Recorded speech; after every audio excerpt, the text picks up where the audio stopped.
Hello everyone. English grammar में हमारा सबसे पहले टॉपिक स्टार्ट करते हैं हम नाउन।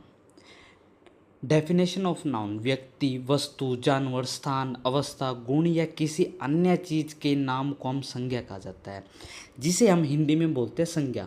संज्ञा की डेफिनेशन क्या होती है? किसी व्यक्ति, वस्तु या स्थान आदि के नाम का बोध हो उसे हम संज्ञा कहते हैं।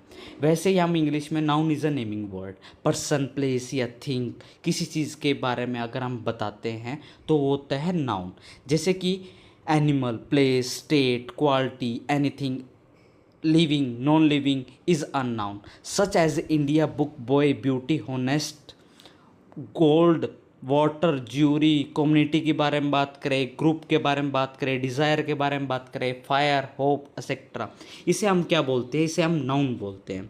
इसके 5 टाइप होते हैं। सबसे पहला होता है हमारा कॉमन नाउन, सेकंड टाइप होता है हमारा प्रॉपर नाउन, थर्ड टाइप होता है हमारा एब्स्ट्रैक्ट नाउन, फोर्थ टाइप होता है हमारा कलेक्टिव नाउन, उसके बाद हमारा फिफ्थ टाइप होता है हमारा मटेरियल नाउन।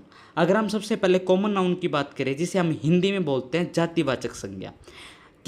अगर हम किसी व्यक्ति, वस्तु, स्थान, जानवर की बात करें, जैसे कि किसी एक ही चीज़ की बात करें, जैसे कि क्लास, अगर हम पूरी उसकी लड़कों में से ओनली बॉय की बात कर रहे हैं, सभी चेयर्स में हम, जैसे चेयर हमारी स्टील की भी होती है, प्लास्टिक की भी होती है, हमने किसकी बात करी? ओनली चेयर की। कॉमन एक किसी चीज़ की बात करें उसे हम कॉमन नाउन बोलते हैं। सेकंड टाइप है हमारा प्रॉपर नाउन। किसी चीज़ का, जैसे कि मेरा नाम मयंक है, आप सबके एक प्रॉपर एक नाम होते हैं। सब बच्चों के अपने अपने नाम होंगे।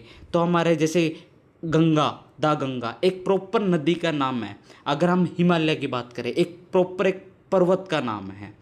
अगर हम बात करें राम, सीता, ये क्या चीज़ होती है? ये एक हमारी प्रॉपर नाउन की बात होती है। अगर हम इसी में बात करें थर्ड टाइप होता है हमारा एब्स्ट्रैक्ट नाउन, जिसे एक भाव, हिंदी में बोलते हैं भाववाचक संज्ञा।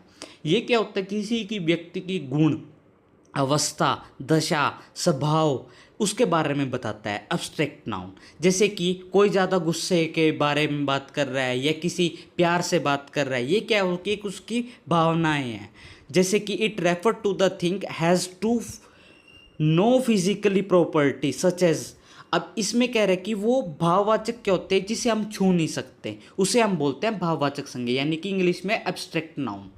अगर हम बात करें फोर्थ टाइप की कलेक्टिव नाउन, किसी समूह की बात करें, किसी कम्युनिटी की बात करें या किसी पूरे असेंबली हॉल की बात की जाए, जिसमें हम पूरे या फैमिली की बात करें, उसे क्या बोलते हैं? एक समूह बोलते हैं, कलेक्टिव नाउन बोलते हैं। अगर हम बात करें इसमें फिफ्थ टाइप की मटेरियल नाउन, जिसमें हमें क्या बोलना है? इसमें हमारा जैसे मिल्क की बात करें, टी की बात करें, कॉफ़ी की बात करें या शुगर की बात करें, हम इसमें क्या होता है? जैसे एक पूरे के, जैसे हमारा गोल्ड हो गया, आयरन हो गया, ये क्या है? एक हमारा टोटली डिनोट द मटेरियल्स और respective of which thing are made. Iron की बात करें, ये सब किस में आते हैं? एक मटेरियल नाउन में। इसी के नीचे अगर हम बात करें कि हमारे 2 टाइप के और होते हैं, जिसमें हम कॉमन नाउन इन इंग्लिश में बोलते हैं। जैसे कि सबसे पहला हमारा होता है काउंटेबल नाउन और सेकंड होता है हमारा अनकाउंटेबल नाउन।